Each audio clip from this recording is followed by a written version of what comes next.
अबे ओ गार्ड, तू रुक, तेरा तो गेम बजाना पड़ेगा। मैडम मैडम ये क्या कर रही है? मैडम ऐसा मत कीजिए, सोसाइटी के लोग इकट्ठा हो जाएंगे। मैडम देखिए। ये तो मैं चाहती हूँ। कोई है? प्लीज कोई मेरी मदद करो, प्लीज कोई मेरी मदद करो, प्लीज। शिखा, क्या हुआ? तुम इतनी जोर जोर से चिल्ला क्यों रही हो? और ये तुम्हारी किसने हालत कर रखी है? ये सब इसने किया मेरे साथ, बदतमीजी करने की कोशिश कर रहा था ये क्या कह रही हो तुम? भाई गार्ड, तू पागल है क्या? तेरा दिमाग खराब हो गया है? तूने मैडम के साथ ये क्या हरकत करी है? तू इतने टाइम से हमारे यहाँ पर काम कर रहा है और तूने इतना गंदा काम किया, तुझे शर्म नहीं आई सब करते हुए? नहीं साहब, मैंने ऐसा कुछ नहीं किया।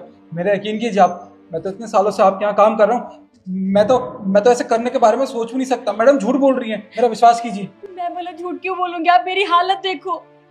अरे मैं तेरा यकीन कैसे करूं? क्या लड़की झूठ बोल रही है? क्या लड़की अपने ऊपर ऐसा इल्जाम लगाएगी? तुझे शर्म नहीं आई सब करते हुए? तो रुक जा, मैं अभी पुलिस को बुलाता हूँ। जब पुलिस के 4 डंडे पड़ेंगे ना, तब तुझे अकल आएगी।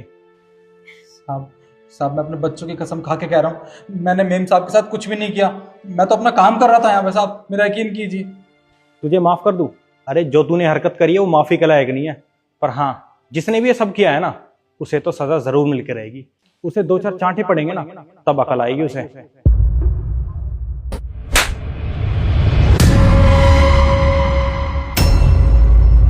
आपने मुझे क्यों मारा? गलती तो इसकी है ना। अच्छा, गलती इसकी है? अरे मैं अच्छे से जानता हूँ गलती किसकी है। गलती तेरी और ईशू की है। आज सुबह जब तुम दोनों बातें कर रही थी ना, तो मैंने तुम दोनों की सारी बातें सुन ली थी। याद है तुम्हें कुछ? क्या यार ईशू, तू पहले कितनी बड़ी बड़ी बातें बोलती थी, कहती थी क्लबिंग करेंगे, पार्टी करेंगे, शादी के बाद भी कोई दिक्कत नहीं होगी। और अब क्या? शादी के बाद तो तू यहीं घर में रहती है, अंदर पड़ी रहती है 4 दीवारी के अंदर। यार चलते हैं ना बाहर, पार्टीज करते हैं, क्लबिंग करते हैं। देख मेरा पति मुझे कभी मना नहीं करता है, मैं कहीं भी निकल जाती हूँ। पता नहीं तेरा पति इतना क्यों रिस्ट्रिक्शंस लगाता है, आई डोंट नो। क्या बताऊं यार, मैं सबसे ज्यादा दुखी हो गई हूँ। मेरा मन करता है ना मैं इस घर से ना भाग के चली जाऊं, छोड़ दूं अपने पति को। अरे फ्रीडम को उसने मेरी कैद करके रख दिया इस 4 दीवारी में। यार मेरा बिल्कुल मन नहीं लगता घर में। कहाँ हम मूवीज जाते थे, क्लबिंग जाते थे, इधर घूमना उधर घूमना। और अब घूमने फिरने के लिए भी ना मुझे सोचना पड़ता है, प्लान्स बनाने पड़ते हैं कि कैसे जाऊंगी, पति को क्या बोलूंगी। तो ठीक है ना, दिक्कत तेरा पति है तो कोई बात नहीं। अरे तेरा पति कौन सा घर में है, आज चल पड़ते हैं। शिखा, इतना ना आसान नहीं होता है।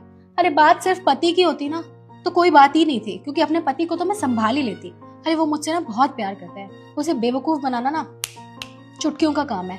अरे उसे मुझे बस प्यार से 2 बातें बोलने की, बेबी प्लीज मुझे जाने दो ना, मेरा घर पे मन नहीं लगता। और वो इतना बेवकूफ है कि मुझे बोलेगा ठीक है बेबी चले जाओ और टाइम से घर आ जाना। प्रॉब्लम पता है कहाँ है? ये जो नीचे सिक्योरिटी गार्ड है ना, ये है सारी फसाद की जड़। अरे कहीं जाने ही नहीं देता। लेट नाइट आऊं ना घर तो मेरे पति से चुगली लगा देता है मेरी, न जाने क्या क्या भड़का के बोलता है। उसको निकलवाना पड़ेगा, उसको कुछ तो करना पड़ेगा यार। अच्छा, मतलब सारी दिक्कत वो गार्ड है। ठीक है, मेरे पास एक प्लान है तो है। अगर वो प्लान सक्सेसफुल हो गया ना, तो वो गार्ड न यहाँ काम कर पाएगा न कहीं और। ऐसा क्या प्लान है भाई, जरा मुझे भी तो बताओ। बताती हूँ। तेरे पास एक मिनी ड्रेस है ना? हाँ हाँ, ड्रेसेस तो बहुत है। चल चल दिखा फटाफट से। अरे आना जल्दी। तुम्हें शर्म नहीं आई सब करते हुए? अरे तुमने इस गरीब गार्ड के ऊपर ऐसा घटिया इल्जाम लगा दिया। वो तो मैंने तुम्हारी आज सारी बातें सुन ली। अगर आज मैंने तुम्हारी बातें नहीं सुनी होती, तुमने तो इसके ऊपर इतना गंदा इल्जाम लगा दिया था। अगर मैंने तुम्हारी सारी बातें नहीं सुनी होती, तो तुमने इसके ऊपर जो इल्जाम लगाया है, कोई भी यहाँ आता और वो देखता क्या समझता? मैं तो इसे जॉब से निकाल देता या इसे पुलिस के हवाले कर देता। अरे तुम्हें शर्म नहीं आई कि यहाँ पर गार्ड की नौकरी करता है? किस लिए? अपना घर पालने के लिए, दो रोटी कमाने के लिए। और तुमने क्या किया इसके साथ? अरे शर्म कर लो, शर्म। ये सब क्यों कर रही हो तुम? पता है, तुम अपना क्लबिंग के लिए, नाइट आउट के लिए ये सब कर रही हो ना। अरे थोड़ी शर्म कर लो। खैर वैसे भी मैं तुम्हें क्यों कह रहा हूं, इसमें तुम्हारी कोई गलती नहीं है, इसमें गलती है ईशू की। ईशू, ईशू, मैं अच्छे से जानता हूं तू यहीं है, तो चुपचाप बाहर आ जा। ईशू, मैंने कहा ना, मैं अच्छे से जानता हूं, बाहर आ जा। मुझसे बुरा कोई नहीं होगा। ईशू,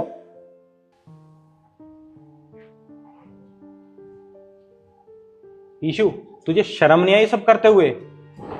तू जानती है मैं तुझे क्यों रोकता टोकता हूं? क्योंकि मैं तुझसे प्यार करता हूं, तेरी परवाह करता हूं, इसलिए मैं तुझे जाने से रोकता था। अरे आजकल लड़के सेफ नहीं है और तू रात रात भर बाहर घूमती है। तो मैं क्या करूं? मुझे तेरी परवाह नहीं होगी क्योंकि मैं तुझसे प्यार करता हूं, इसलिए मैं तुझे जाने से रोकता हूं। और तूने क्या किया? तूने अपनी दोस्त के साथ मिलकर इतनी घटिया हरकत करी है। इस गार्ड के ऊपर तूने ऐसा घटिया इल्जाम लगाया, किस लिए? कि ताकि ये तुझ पर रोक टोक ना कर सके, तुझे जाने से रोक दे। अरे तुझे शर्म नहीं आई सब करते हुए? प्लीज आप मुझे माफ कर दीजिए। मुझे नहीं पता था कि आप मुझसे इतना प्यार करते हैं, मेरी इतनी परवाह करते हैं, इसीलिए मुझे रात रात को बाहर जाने से रोकते हैं। अरे मैं कितनी गलत थी, मैंने बहुत गलत किया इनके साथ भी। प्लीज हो सके तो मुझे माफ कर दीजिए। मैं आज के बाद कभी भी ऐसा नहीं करूंगी, कभी भी कोई भी गलत काम नहीं करूंगी और रात को पार्टीज में भी नहीं जाऊंगी। मुझे जहाँ जाना होगा ना, मैं सिर्फ आपके साथ जाऊंगी। प्लीज मुझे माफ कर दीजिए। और शिखा की इसमें कोई गलती नहीं है, उसने तो सिर्फ अपने दोस्ती का फर्ज निभाया। मैंने उसे बताया था कि मैं कितनी परेशान हूँ, आप मुझे हर जगह जाने से रोकते हैं, मुझे कहीं नहीं जाने देते। इसलिए इसने ये प्लान बनाया था मेरे साथ मिलके, ताकि मेरी मदद हो सके, मैं खुश हो सकूं। प्लीज इसे माफ कर दीजिए, इसकी कोई गलती नहीं। अच्छा, इसमें शिखा की कोई गलती नहीं है, ये तेरी बेस्ट फ्रेंड है। अरे तू तो इसकी बेस्ट फ्रेंड है ना, तुझे शर्म नहीं आई? तूने कितनी घटिया एडवाइस दी अपनी दोस्त को, तू इसका घर खराब कर रही है। और ईशु तूने भी सारी हद पार कर दी। मैं तुझसे प्यार करता था, तेरी परवाह करता था, इसलिए तुझे सब जगह जाने से रोकता था। पर हाँ, आज के बाद मैं तुझे कहीं जाने से नहीं रोकूंगा। तुझे जहां जाना है, जो करना है तू वो कर। तुझे नाइट आउट पे जाना है, तुझे क्लब में जाना है, तुझे घूमने जाना है, तुझे सिगरेट पीनी है, जो करना है तू कर। मेरी तरफ से तू आज़ाद है। और हाँ, ये जहां भी जाए ना, इसे कभी भी जाने से मत रोकना और ना मुझे बताना। मुझे कोई परवाह नहीं है, ये कहीं जाए कुछ भी करे। जी साहब, जैसा आप कह रहे हैं मैं वैसे ही करूँगा। भैया प्लीज आप मुझे माफ कर दीजिए। मेरी गलती माफी लायक तो नहीं है, आप तो सब कुछ मेरे लिए ही करते थे, आप मेरी परवाह करते थे, इसलिए आप मुझे आने जाने से रोकते थे। पर मैंने आपके साथ क्या किया? इतना घटिया इल्जाम लगवाने की कोशिश की आप पे। प्लीज हो सके तो मुझे माफ कर दीजिए। मेम साहब, हम उससे माफ़ी मत मांगिए। आपको ये लगता होगा कि ये सब मैं सर को बताता था, पर ऐसा कुछ नहीं है। हाँ, मैं उनकी इस बात को ज़रूर मानता था कि आपको बाहर बेवजह आने जाने ना दें। आपको पता है साहब आपकी कितनी परवाह करते हैं, पर आपको शायद ये बात समझ में नहीं आई। खैर कोई बात नहीं, साहब ने तो मुझसे जो काम करने के लिए कहा है वो तो मैं करूँगा ही, बाकी आपकी मर्जी।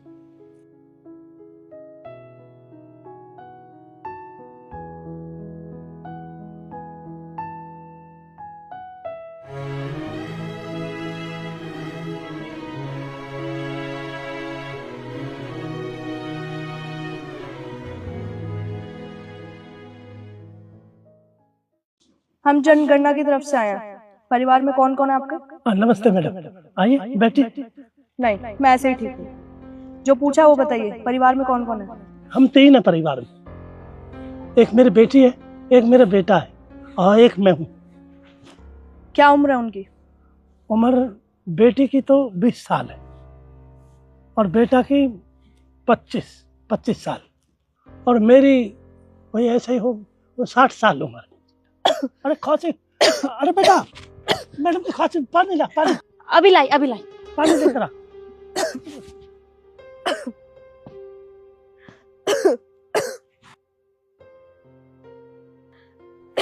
ये लीजिए।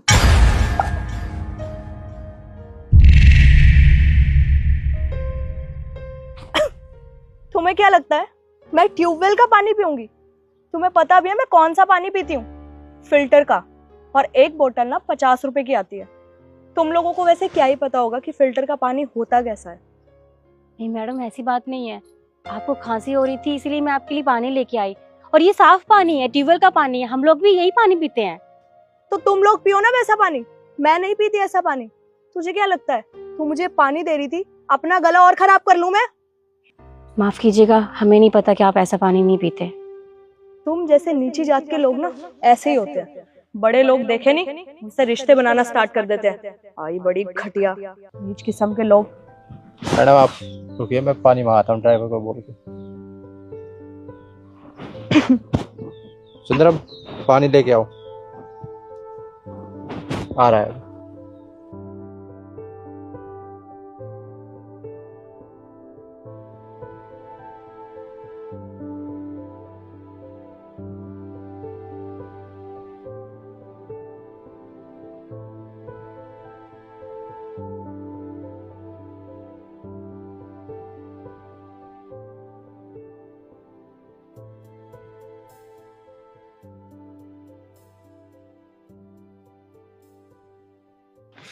एक सेकंड, ये फाइल कैसे उठाई तूने?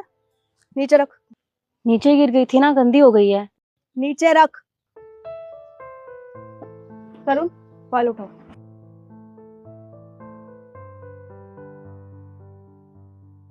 तूने फाइल छू के ना गंदी कर दी है। नहीं बड़ी, मुझे दोबारा बनानी पड़ेगी। वैसे तुम लोगों को क्या पता फाइल के बारे में? गवार हो।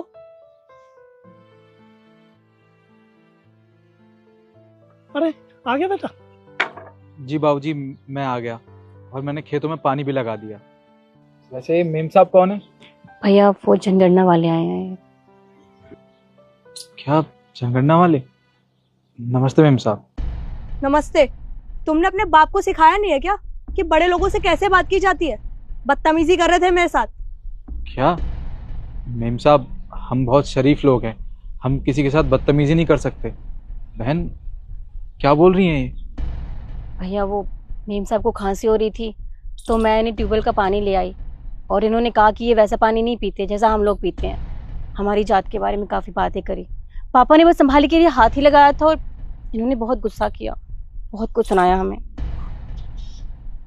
मेम साहब बुरा मत मानिएगा, पर आप तो पढ़े लिखे लोग हैं ना। अगर आप ही ऊंच नीच और जात पात की बातें करेंगे तो खैर, आपको जो जानकारी चाहिए थी वो आपको मिल गई? हाँ मिल गई। साइड हटो।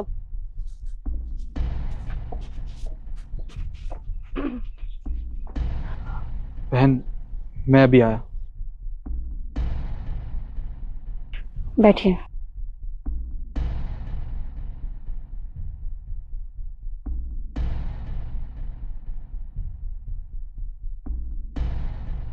मेम साहब, ये शायद आपके पैसे हैं, वहाँ नीचे गिर गए थे।